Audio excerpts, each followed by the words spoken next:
Greetings from the people of planet Earth.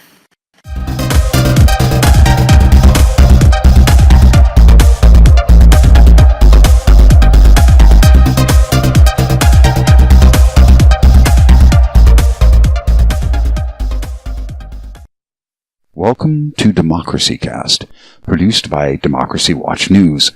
I'm Executive Director Mark Taylor-Canfield, based in Seattle. As a journalist, I spent a week on the Greenpeace ship Arctic Sunrise. The following recording includes my report and interviews with Kaya George, member of the Tulalip Nation, and Yanni Vranis, spokesperson for Greenpeace. You're listening to Democracy Cast from Democracy Watch News. Hello everyone, this is Dean Edwards with Democracy Watch News. Our contributing editor and executive director is on the water in Puget Sound on the Arctic Sunrise, a Greenpeace ship. We have a live report. It's very exciting to have this opportunity. Mark is with them for an entire week, so we're learning a lot about what happens aboard ship and the professionalism of the crew and the dedication not only to the issues but to the normal day-to-day essentials of life on a ship, on the high seas or on coastal waters. This is Mark Taylor-Canfield of Democracy Watch News. I'm on the Arctic Sunrise, the Greenpeace ship, headed towards Port Townsend and the Straits of Juan de Fuca. And I've been on board the Greenpeace ship Arctic Sunrise, one of three Greenpeace ships, actually, which are spread out across the planet right now. There's one ship that's off the coast of Europe. There's another one in South Asia. And then they're also tracking, if you go in the mess on this ship, you'll see a map where they're tracking a fourth ship, which used to be a Greenpeace ship, but was actually given to a nonprofit in Thailand as a hospital ship. So even though it's not a Greenpeace ship, they're sort of tracking it too. But to give you an idea of what it's like, I've been on the boat since last Friday, so almost a week now. And until last night when we pulled into Friday Harbor, which is a part of the San Juan Islands in the North Puget Sound area, which is, by the way, one of the most beautiful, beautiful parts of the Puget Sound and probably the most beautiful part of our trip so far, besides the fact that we got to watch a pod of orcas. Right now, we are headed across the Strait of Juan de Fuca towards Port Townsend, Washington. And so it's quite rough right now. I'm kind of having a hard time standing on the deck of the ship, but we need to be up here because when we went down in the ship, because of the metal, it was interfering with our communications. And that's been one of the issues for my reporting during this whole time has been, can we actually communicate with people? Because occasionally we've even lost our satellite connection for internet. But oftentimes we've been without cell phone coverage when we're out on the water. The Salish Sea is a huge waterway, hundreds and hundreds of miles. And so it is like one of the largest inland seas in the world. And so, yes, it is quite isolated in some areas.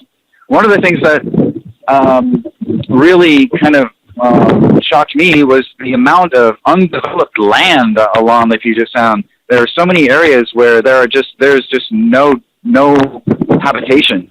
And some of that is because some of these islands and peninsulas are very isolated. The other reason is that along the Puget Sound and the west coast of Washington, and even originally in Seattle, most of the coastline is very steep. There are very few, nice sandy beaches like you might find in California, Southern California. It's one of the reasons why there aren't many ports along the west coast north of San Francisco, because it's just not very accessible. A lot of the shoreline is just straight up cliffs. I'm looking at some right now, and the only way that we wouldn't be able to pull up on shore there, we would have to climb that cliff in order to get on the island. So that's what you see, but it does kind of bring home the pristine nature of this environment here. And having, grown up in Washington State, sometimes I even take it for granted that there is so much undeveloped land here and such a beautiful natural wonder. So this has been a great trip for me because it's reawakened awareness in myself.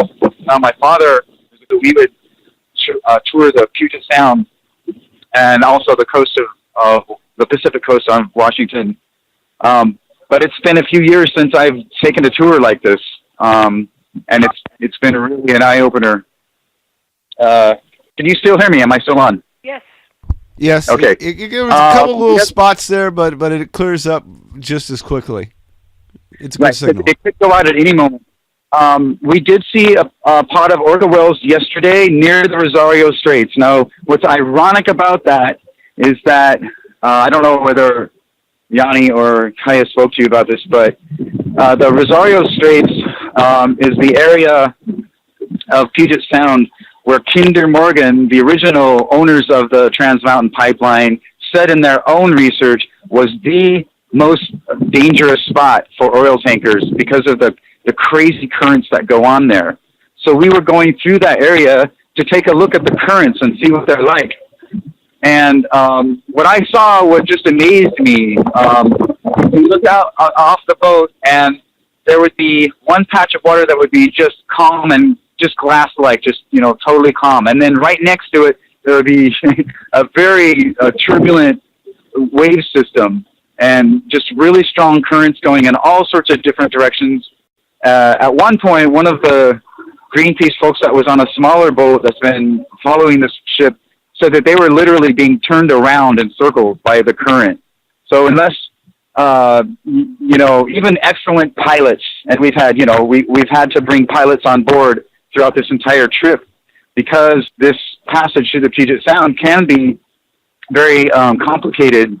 And one of the reasons is because you have all of these islands and inlets, so the currents and the ebb and flow of the tide creates really chaotic turbulence in the water. And so I was just amazed to see these patterns in the water. I've been, out on boats and ships most of my life, and I'd never seen anything quite like that. It just was very strange to see. You could even just look at the water and tell how the currents were going in all sorts of different directions at the same time. So what's ironic about seeing the pod of orcas there is that that's where Kinder Morgan says the most likely place for an oil spill would take place. And that's exactly where the orcas population was yesterday. So that was really eye-opening, and it kind of everybody was just really silent for a long time when we saw those whales and realized what this means. The other thing that's been interesting about this trip is just witnessing the dedication of the crew. This is an international crew, although the ship is registered. It's actually from Amsterdam, and we are flying the Dutch flag. It is an international crew, so the captain is actually from Spain, Captain Baja. There are crew members from Argentina, Mexico, the Philippines, and other countries that I'm just not remembering right now. But it's an international crew. There are different languages that are being spoken at different times. They're all very dedicated to this mission, and not all of it is very glamorous. There's a lot of work that goes on a ship like this that's very difficult and takes a lot of hard labor, and it can also be very dangerous at times. Right now, where I'm standing, I'm on the helideck, the helipad, where the helicopter lands, and that's where Yanni was doing his interview. And there are all sorts of metal brackets and some things sticking up off of the deck. You have to be very careful where you step. This is a working boat. It was originally a seal hunting boat, believe it or not. And Greenpeace was actually organizing actions against it in the Arctic, and actually boarded it at one point and decided that they really liked the ship. So when they found out that it was going to be up for sale, they had to form a dummy company in order to purchase it because the hunting company did not want to sell it to Greenpeace for political reasons or whatever. So they formed a dummy company and were able to buy the ship, and it serves their purposes very, very well. They have numerous outboard boats on the ship, the largest one being the Suzy Q, and these are inflatables that are very, very difficult to see because they are, the pontoons are filled with air. They're also very, very fast, and I was told by one crew member that they can outrun the Coast Guard, which is pretty amazing. There's also a huge crow's nest and it's where the captain and the pilots use that when they're in the Arctic because it gives them a much better view of the ice coming up. And so it has been in the Arctic many times, but it's also been across the Pacific and the Atlantic Oceans. It's pretty much traveled the world. Right now, there are crew members right very near me who are preparing one of the boats. The trip is actually a West Coast tour. So from the Pacific Northwest, it's going to be headed south to San Francisco, Los Angeles, and San Diego. And the reason is there are refineries that will be accepting this tar sand oil. Tar sand oil is difficult to refine. It takes special refineries, so they can't ship it just anywhere. But there are some refineries on the Puget Sound and in Anacortes. Only certain refineries can work with the tar sand oil. And of course, the danger that everyone is worried about is the fact that it does not stay on the water and float. It sinks to the bottom, which means that whatever wildlife is down there, whatever sea life is down there, will be affected by it, and they will not be able to clean it up. I mean, you can't send submarines down to clean this stuff up. So the pressure is on our governor in Washington State, Jay Inslee, who came out publicly against the Trans Mountain Pipeline, but that was before the Canadian government bought it.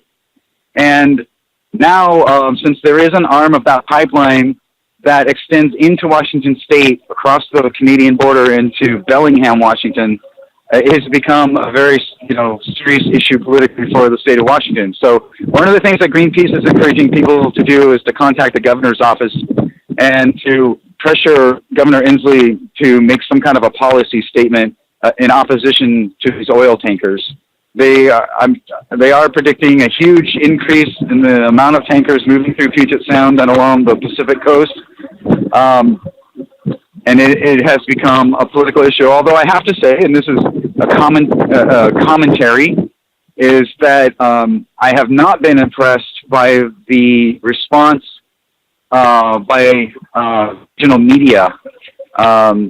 Actually, they did invite a reporter from the Seattle Times on this boat, and they just declined, which I think is really a shame.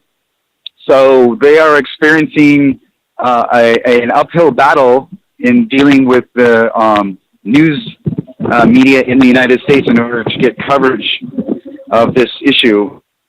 Some kind of very surfacey coverage, sending someone out in the field to investigate what's going on and report on it. I just don't see that happening, except for yours truly. So I'm glad that we're here. I'm glad that they invited me.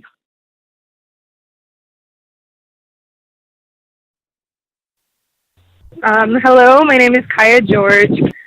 I am from the Tulalip tribes in Washington State and Tsleil-Waututh Nation in North Vancouver, Canada. I am 19 years old, and I have been with my nation opposing pipeline expansion through our territories and through our waters. And so I came on this vessel, the Arctic Sunrise, to work with Greenpeace and shed light on this issue and how it affects the indigenous peoples who have been traveling on these waters since time immemorial. I've been on the ship since Monday, and I will be disembarking on Friday. We are currently south of San Juan Island. What's the most critical factor that inspires you and drives you? What's the most critical need that, in terms of timeliness, especially given these times, that you feel needs to be addressed? So this has been a very generational fight for me. Since I was around 10 years old, for the past 9 years, I've been going to rallies and protests and going places to watch and support and also state my opposition to any sort of expansion and any sort of industrial projects that could affect the health of our environment. Because to the Tsleil-Waututh people and to the Tulalip people, our whole livelihoods were revolved around the health of the waters and the health of the animals in the waters. not just for our sake, but for their own sake. We see the inlets, we see the Salish Sea, we see it as our grandmother, our relative, who took care of us. There's a saying, when the tide goes out, the table is set, because we have all the food we can need that come from the Salish Sea. And so, since she takes care of us, it is now my time, it's now our time to take care of her. And I see a massive threat with this tanker superhighway that could be coming through our Coast Salish waters. And so that's when I decided I could not in any way sit back and watch, because this is our shrine, this is our church, this is the most holy place in the world to us, is our waters. And so I have to protect that with everything I have, and do everything I can to protect these lands and protect these waters. Because to us, this is where we came from. As the Tsleil-Waututh people, our creation story, we actually come directly from the Burrard Inlet. There's a story, our creation story, that was told to me many years ago, about how there was a man walking along the side of the inlet, and he had this urge to dive deep into the inlet and grab 2 handfuls of sediment, 2 handfuls of the essence of the inlet itself, and come ashore. And he placed them on the beach, and he fell asleep, and he prayed. And he fell asleep next to the sediment, and when he woke up, there was a beautiful woman next to him. And that's our oldest grandmother. That's who we descend from as the Tsleil-Waututh people. So we see that place. We see these waters. There's so much more. So much more than just transportation, than just something to be used. We see it as something beautiful and holy to us. So for me, I was continuing on a 5-generation legacy, starting with my great-grandfather, Chief Dan George, and using his voice to advocate for the voiceless. And that includes the southern resident Orcas, who are the crest of the Tulalip tribes. That's our symbol, is the Orca. Our myths, our legends, we are brothers and sisters with the Orca whales, and so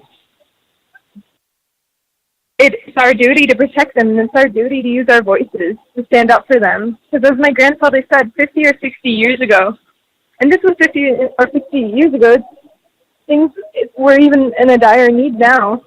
He said, never have the animals ever been in greater need of human compassion than now.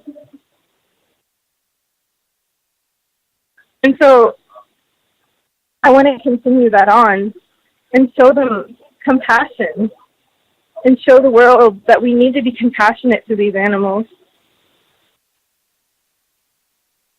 It's amazing listening to different creation stories from all over the world, and how often this motif of people being fashioned from the earth or from the dust of the earth, this primal connection is embedded into creation stories all over the planet.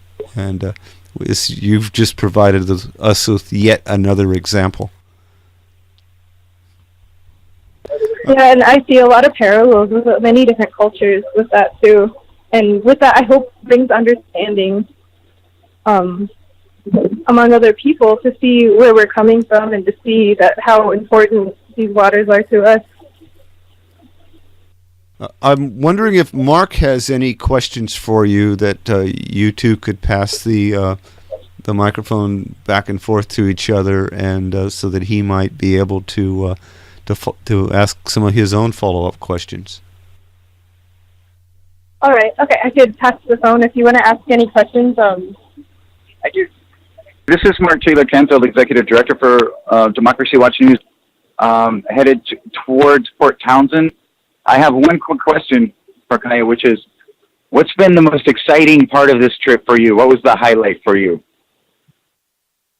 Well, for me, it was seeing the orcas. There's only 75 left, and we had the amazing opportunity, and we're just actually passing through the point that was named by Kinder Morgan, the place where there will most likely be a spill, and we happened to pass by and see a pod of orcas.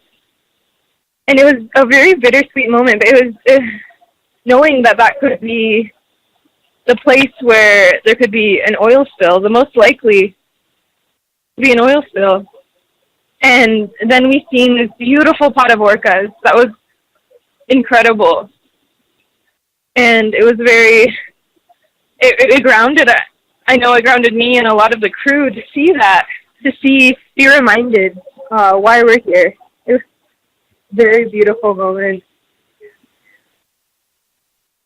So, I stated before that this has been a generational fight. My grandmother, Amy George from Tsleil-Waututh Nation, she's the one who passed down like a lot of teachings to me, and she said, this is what our ancestors, this is what they died for, and this is what they fought for. So you have every responsibility, and it is your duty. It's your duty, even though you're still young. It's your duty to fight, and it's your duty to use your voice. And my grandmother, she's getting older, so I know I have to continue that that legacy. And then my father, Reuben George, he's been an advocate, and he speaks many different places for our inlet. And so he said some of the same words to me, that it's my responsibility and my duty to use my voice to stand up. And this is actually something my grandmother says a lot. She said, warrior up. You got to be a warrior. You got to be strong. You can't sit back and watch. But you have to be a warrior. And they're from the Tsleil-Waututh Nation, and to me it's something the youth and I are having to do and having to pick up this fight. And in this century, being a warrior in the internet age, has a lot of transformative ways of expressing those situations. In the Gambia, our colleague Sana Kamara was involved with the getting the word out and news coverage out about what became a revolution at the ballot box there, and a lot of nonviolent protests in a pretty hardcore dictatorship. I'm half Armenian, and what just happened in Yerevan and around that country in the Caucasus Mountains, once again, another example of a nonviolent conflict. So being a warrior sometimes is putting your body on the line, is that sometimes it involves literally putting your body on the line regardless of what happens. And I think that to do it in a nonviolent way requires a confidence and a bravery which staggers the imagination of anybody anywhere in the world. And so we have a lot of examples today of people who have shown us a new ways, or maybe new old ways of being a warrior that relies on personal dignity and strength, and that's something that I used to see at powwows all the time in Silicon Valley. That's something that I used to hear from friends from many cultures all over the world, and having gone to University of California at Davis. And I'm hearing it again from you, other experiences from different cultures within the last year or so. Check. I completely agree. That's what I was told is gonna make us win this fight. Is we have love. We're fighting for love. We're not fighting for hate. And so when we fight with love, we do it peacefully and in a kind and gentle way. that's how we do it. And I have somebody here who would like to, Yanni, who would like to speak more on his experience on the ship. So if you, Yanni was out there with the orcas doing his background information gathering like any good media person. So he's fresh and he's ready. So Yanni, if you might introduce yourself. This is Dean Edwards. I'm president and coordinating editor for the International and North America Services. Thank you for having Mark Taylor-Canfield on your ship. That's a great opportunity. And in the meantime, welcome. Could you give us a quick introduction and the mission of the Arctic Sunrise in terms of generally and the specific purpose of the West Coast tour and what you personally hope to accomplish? Hello. Actually, this is Mark, and Kaya handed the phone to me. So Johnny is here right now, but he's also wet from hanging out on the boat. So we came down into the. Can you hear me? Yeah, sure. Okay, I'm handing it to him right now. Hello, Yanni. Yes. This is Dean Edwards. I'm the president and international and North America Service coordinating editor for Democracy Watch News. I'm here in Salem, Oregon. First off, I wanted to thank you for inviting Mark Taylor-Canfield. He's also editor for Press Freedom and a contributing editor more generally for Democracy Watch News on your ship for a week. It's an opportunity that will help us as a news service which is building its outreach, and it also helps us to work with other news agencies and outlets so they can make solid contact with you and help you to get your stories out. If you could introduce yourself, introduce the ship and its mission in a general way, and specifically about the West Coast tour, and finally, what is it that drives you personally about being on this ship, the Arctic Sunrise? Sure, absolutely. So first of all, I don't know what Kaya had said, but to recap, the reason that the Arctic Sunrise is in the Pacific Northwest is because of the threat that the Trans Mountain Pipeline poses to local communities. For those who aren't familiar about the fight, Kinder Morgan is an energy-based company that built the Trans Mountain Pipeline that runs from Alberta through British Columbia and into Washington State, and had recently sought to expand the pipeline. Now, the reason that is problematic is because to transfer the oil that it extracts, it requires tanker ships to sail off Pacific waters. And the specific type of oil that the Trans Mountain Pipeline extracts and then seeks to carry through Washington waters is tar sand, which is one of the dirtiest fossil fuels in the entire world. We know that fossil fuels significantly worsen the effects of global warming, but tar sands actually emit 40% more carbon into the Earth's atmosphere than even traditional fossil fuel sources. Yanni,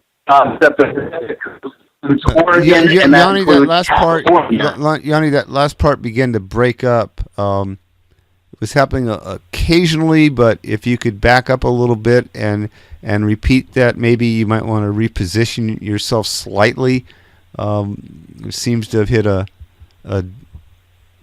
weak spot in the coverage for our connection. Sure. So to backtrack a little bit, I don't know where I broke up, but essentially tar sands oil, which the Trans Mountain Pipeline would extract and transfer, is one of the dirtiest fossil fuels in the world. And it's incredibly dirty because it emits 40% more carbon into the Earth's atmosphere than even traditional fossil fuels. And whereas traditional crude oil, if it's spilled in water, you can clean about 10 to 20% up. Tar sands, you can only clean about 1 to 2% up because it's much thicker than crude oil and will sink to the bottom of our waterways. The Trans Mountain Pipeline, if it is expanded, would increase sevenfold the number of tar sands ships which would sail through Washington and Pacific waters. So essentially, we're talking about significantly worsening the threat of global warming as well as oil spills because of the Trans Mountain Pipeline. Further, so what we're talking about in terms of oil spills is not only does that risk poisoning water, but it jeopardizes hundreds of thousands of jobs on the Pacific coast that depend on tourism and fishing and, more broadly speaking, clean coasts. So we're talking about an economic impact and we're talking about a climate impact. Further, the Trans Mountain Pipeline threatens the extinction of the southern resident orca whale. Obviously, oil spills are bad news for the orca, but it's more than anything, it's the noises that tanker ships make that threaten the extinction of the southern resident population because of the inability, I should say, of the southern residents to communicate because of the noises that ships make. This inhibits their ability to hunt, and if they can't hunt, they can't eat. And our research shows that the southern resident population is malnourished. And they're also not repopulating at a sustainable rate. And everything together, from climate change to oil spills to tanker noise, further makes it difficult for southern resident orcas to repopulate. And then finally, when we talk about pipelines, and specifically the Trans Mountain Pipeline, it's a similar problem as with other pipelines, is that it's routed through indigenous land, but without indigenous consent. I believe about 120 different indigenous nations have the Trans Mountain Pipeline running through their land, the vast majority of whom are vehemently against the pipeline and its expansion. So to recap, the Trans Mountain Pipeline expansion project threatens indigenous sovereignty. It threatens the extinction of the southern resident orca whale. It jeopardizes hundreds of thousands of Pacific coast jobs that depend on clean coasts. It risks poisoning water, and it would significantly worsen the effects of global warming. And so Greenpeace has followed the lead of our indigenous allies and worked together with allied environmental organizations, regular people who care about this issue and whose values align with our allies to stop this pipeline. And we believe that a momentum is on our side. And the reason for that is this. First of all, as many of you are aware, the Keystone XL, which was proposed about a decade ago, is currently undergoing a carousel of delays and lawsuits because of the wave of resistance that it's faced. 2 out of the last 5 tar sands oil pipelines, in fact, that have been proposed have been stopped.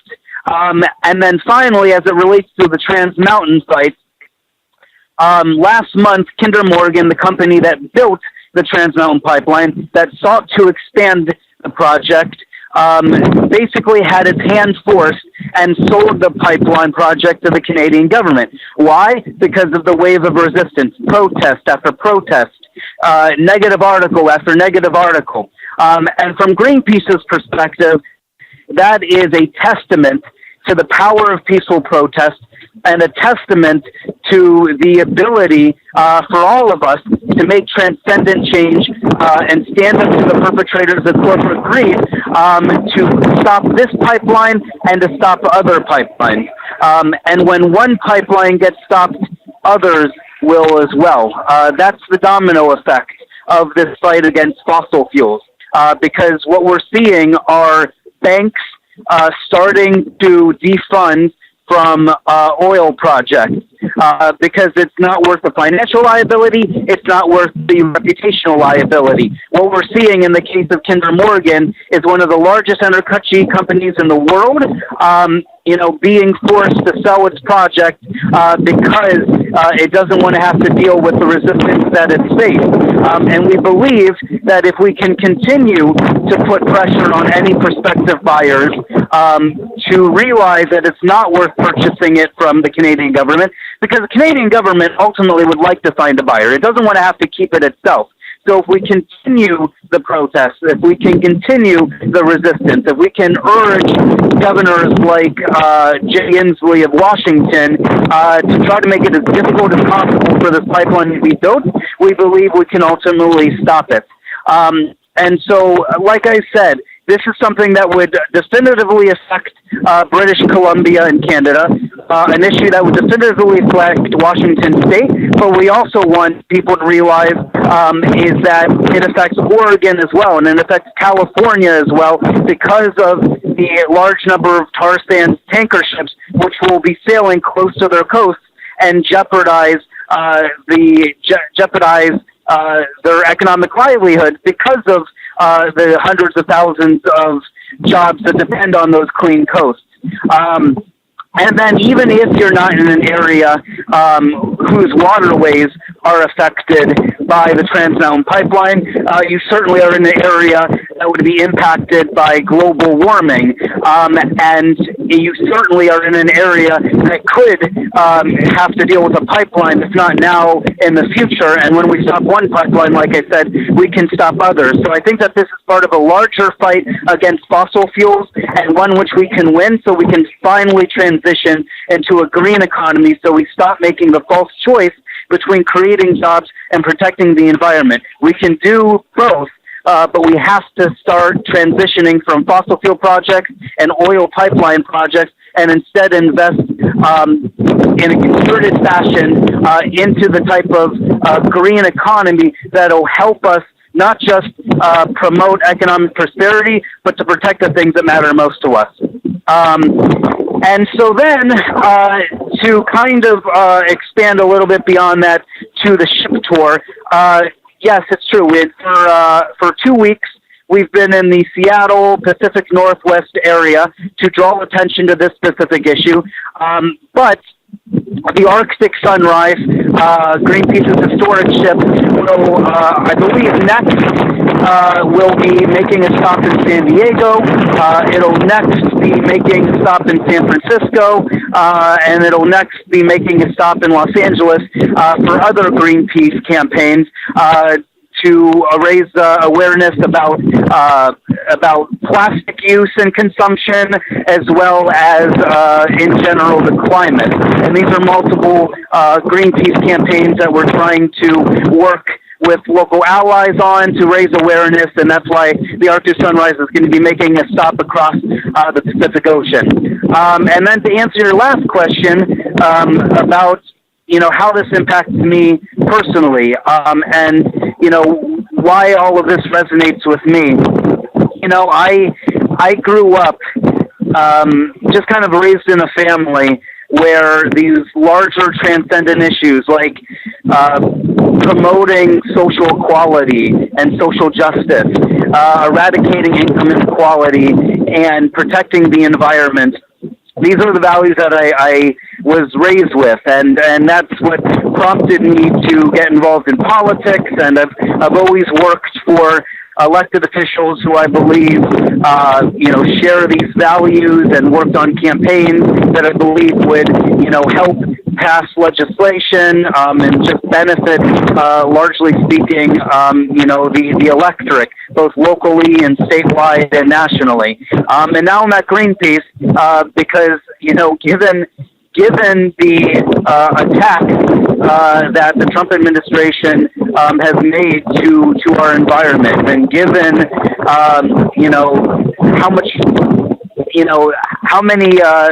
how much corporate greed is out there that doesn't really care about protecting the environment and doesn't care about the people who's affected by the environment. I don't know if there are a lot of places that I could be that would do more good than an organization like Greenpeace.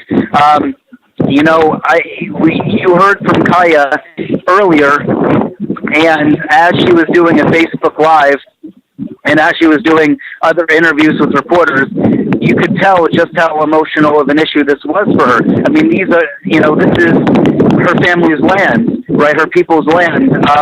This is not some issue that, you just read about in a newspaper. I mean, this affects regular human beings, their livelihood, the things that matter most to them. And I want to be a part of that fight. I want to be a part of helping to make, to protect the environment and to help save marine life and to help ensure the well-being and the health and safety of our citizenry. And every single day I'm at Greenpeace, and I get to meet supporters, and I get to meet people who are affected by the issues that we fight for. It makes it all the more clear to me that we have to continue this fight, and we have to work to continue our momentum so that ultimately we can achieve our goals. And our goals are nothing short than protecting what matters most to us and promoting the safety and wellness of our people. So with that, I would pass it off. I spoke to one of the people at the news desk there in the news department at OPB, and she's very interested in following up with an interview as well. And they do a lot of good work. They have a project, an environmental project. They do some top-line environmental reporting. Cassandra Profita and others are up in Washington State. Some of them are in Washington State. Some of them are in Oregon. Some of them are in Idaho. But they do a great series. They even travel as far as the Dakotas for some of their stories. And I can highly recommend both the Northwest News Network, which is the consortium of public broadcasters up there in the Pacific Northwest, or Oregon Public Broadcasting, which I have a long history of occasionally collaborating with. Check. I wanted to let you know that, this is definitely like field reporting. He just got off a boat. He was soaking wet. Yeah. Shivering in the cold on the deck of, actually it's pretty rough. Yeah. You can probably hear the engines in the background, which is, I forgot to warn you about that, but as long as you could hear his voice clearly. I did move him away from the engines at one point. It is pretty rough out here right now. There are white caps, and the ship is tilting left and right. Yeah, and hopefully Anna Griffin or one of the other representatives from OPB will be in contact with you, or you can get the two of them together and give them an opportunity to weave some of their magic. I will note the Break Free protests. He's at Anacortes a couple of years back. And also that I became aware of the Salish Sea through the Unitarian Universalist Association General Assembly at Portland, where we had a member of the Lumi Nation speak to us about some of the environmental issues there. And they often will have a totem pole journey, and this year it came to the Ramapo land up here in Bergen County. Yeah, thanks, Sally. That's Sally Gellert, our assistant producer for telecommunications. Does a lot of great work on keeping us current with all the background negotiation necessary to keep our communication services in line and going, make sure the calls are all current, make sure we all have PIN numbers and all the pre-production and post-production details that goes into making a news service work. So thanks, Sally.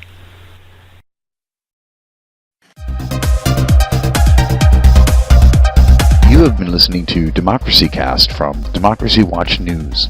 The podcast is available at iTunes, Stitcher, and Libsyn. For a free archive, go to democracycast.libsyn.com. That's LIBSYN.com. You can also follow us on Facebook and Twitter. For more information, please check out the website for Democracy Watch News, Special thanks to Steve Barnes and Sally Gellert for technical assistance. The theme song for Democracy Cast was composed and produced by me. This is Mark Taylor-Canfield in Seattle. Thanks for listening.